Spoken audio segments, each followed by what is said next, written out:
Hello YouTube, I'm finally back with a new review. I just want to apologize for not having something for just about half a year. I'm really sorry. I've moved to England and I've been under a lot of stress and a lot of pressure with, well, real life stuff. I don't need to bog you down with details. So I'm back. I can't promise reviews will be coming out very frequently, but I will try to get some out in the near future. For those of you wondering about Alt-Tab, should be back soon too, however, it may also take a while. Either way, enjoy the new review. To call Creeperworld a tower defense game wouldn't be entirely untrue, but it wouldn't really do the game any justice either. Creeperworld is certainly not a crappy Warcraft 2 tower map repainted and turned into some boring flash game. The game differs from tower defense games in quite a few ways. The first and most obvious would be the enemy itself, the Creeper. Easily one of the most original enemies ever seen in a real-time strategy game, the Creeper is a sort of blue liquid that consumes everything in its destructive path. Other differences include support buildings and the fact that you can move your turrets around, but more on that later.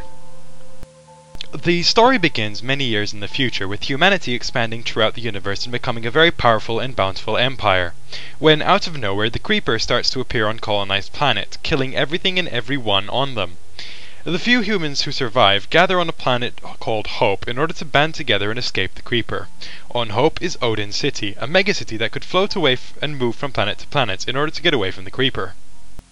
The story is told in text and illustrations, but to some very moody music that really does its job, and a simple listing of all the planet's populations and statuses marked as dead is a very clever way to get this message across.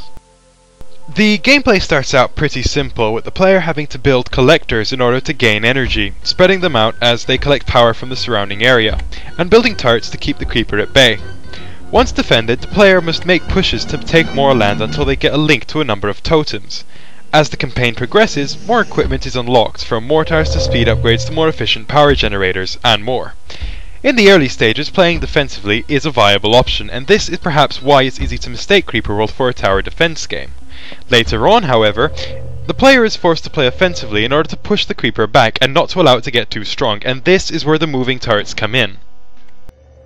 Fighting the Creeper becomes very deep, with the player being forced to use the land available to them effectively, while managing the power they have.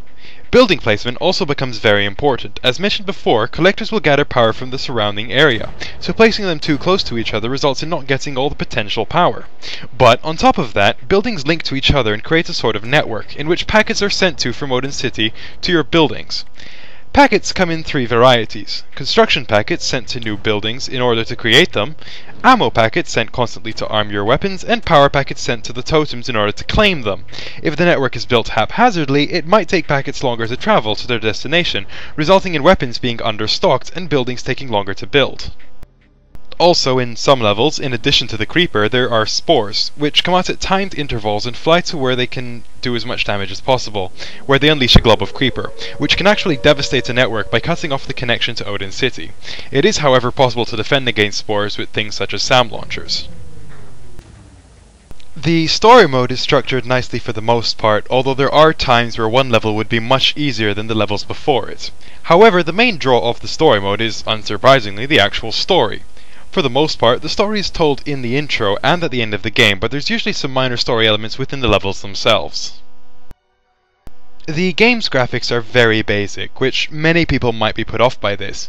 However, due to the mysterious nature of the Creeper, the simple graphics leave more to the imagination, and therefore add more atmosphere than it possibly could have with better defined graphics. To further improve this atmosphere, the music perfectly depicts the dire, but ever so slightly hopeful situation. Overall, the gameplay is simple enough to learn, but deep enough to hold your attention throughout the entire campaign and beyond.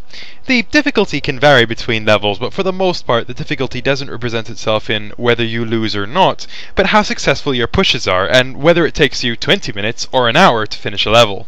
Some levels, however, do require instant action to avoid defeat in the first minute of gameplay.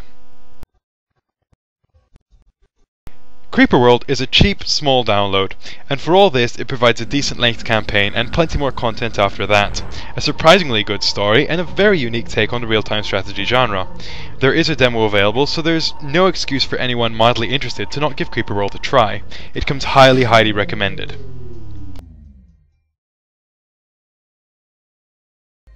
Hello YouTube! Welcome back. We are taking a look at Creeperworld, and with me is Adam discussing Creeperworld. Hello! And by the way, this is our second take because my recorder failed, so forgive us if Failed hard. this may sound a little bit scripted. I hope it doesn't. So, Adam, what is your opinion of Creeperworld? Pretty good. I like the fact that it introduces a whole brand new enemy into the game. I have never seen a liquid destroying mankind. That's definitely pretty interesting. Other than lava. Lava's fun. Well, if we're going that far, you've got acid and technically water if it comes in high enough force, but hey, yeah, let's move on. Shut up. Yeah. Right, so I do want to say that the story, for one, was pretty damn impressive. What is your opinion on the story? I find they did a really good job. Just, like, at the beginning, where it's just introducing all the planets and it's saying how many people died, just moving it out of the way and then listing all these planets. I find it really, like... It gets the message across incredibly well. Yeah, it really does. Yeah, very clever. And pretty impressive pretty much the entire game, considering it's been made by one person. That is true, and bringing that up, I found it really funny how in the credits, his name did not move at all, only the titles of what was done did. Yeah, that's quite funny, but I don't want to get too much into the credits. Let the players, you know, earn the right to see that for themselves. They don't deserve it. Oh, they deserve it. You deserve it. Okay, so, what did we cover at this point in the first take? Story? We just did. Story. Music. I liked the music. I thought the music was pretty damn good. Yes, the music was pretty good. I found it kind of bland, except for one part with the guitar solo, because that reminded me of Super Mario 64 when you're fighting Bowser. I can't say I ever remember any point that in any way reminded me of Super Mario, but... Because you weren't listening hard enough. I'm pretty sure. You did earlier say, though, that you thought the music wasn't kind of bland, like it wasn't up to pace with what's going on. Like you're about to get murdered by a liquid and it's all peaceful. Now, see, this is where I disagreed with you and said that I actually think that while obviously it's foreboding, you need to build really quickly because the creeper's about to kill you, the music was slow and calm but in a foreboding way. And the music and the game is actually paced very slowly. Even if you don't do anything, in most of the levels it's going to take about 2 or 3 minutes before it reaches you, and in some of the levels you could do nothing for 5 minutes and it'll reach you and kill you. So I thought that the slow pace of the music mirrored the slow pace of the game pretty well. True. And something I really liked about this game is how it would start you in some of the worst places, and one of the levels it actually forces you to move your starting building away. But you could give yourself the biggest advantage just by flying your city to the upper ground and using a few turrets. That is pretty much one of the things that makes it not a tower defense game, the fact that you can move all your turrets. In fact, I liked the word you coined, if you'd want to use it again. Tower offense. Yeah, it's very clever and very well depicts the gameplay of Creeperworld, at least in the later levels. I've never seen a tower defense game where you actually had to play so aggressively. So, what about the after-campaign content? It's okay. Right now I'm on the Conquest, and it's pretty much like the story. You just play levels and go through a bunch of different planets, but there's no like chat or text or anything. It's just destroy the creeper. And then the later levels I think will be like the special ops. Some of them will be cool, like the Earth level. That is, I want it's to very see cool. Creeper destroy everything, and then kind of like make it in the oceans. But like there's a Smiley level and the Knucklecracker level. Yeah, they're just Those purely just don't artistic, and they don't really look like they're going to play particularly well. I mean, who knows, we could be pleasantly surprised, but I haven't yet gotten to that point. I figured beating the campaign was enough to review the game. I've just recently gotten into the Conquest though, and it just draws you back into the game. You may get bored after the campaign of playing it for a bit, but it will draw you back to the game. Well, that's pretty much why it's there, obviously, and like I said, the gameplay is enough to keep you interested for the campaign and beyond. That is true.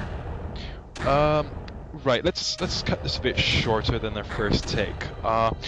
What would you like to say to people, whether you want to suggest the game or tell them to keep away? Well, I'd say you should definitely give it a chance. It's a cheap game, and worst case scenario, you can let your friends play it, get it off a website, and maybe let them use your account for a bit. Well, worst case scenario, they can just get the damn demo. There's no excuse. But, yeah, I'd say if you really want to try a new type of game, one that hasn't been noticed, you should try this. And plus, you're supporting the indie game makers, and that's the way to go. Definitely the way to go. Right, yeah, I guess that's it. Goodbye, YouTube. Bye-bye. Bye-bye.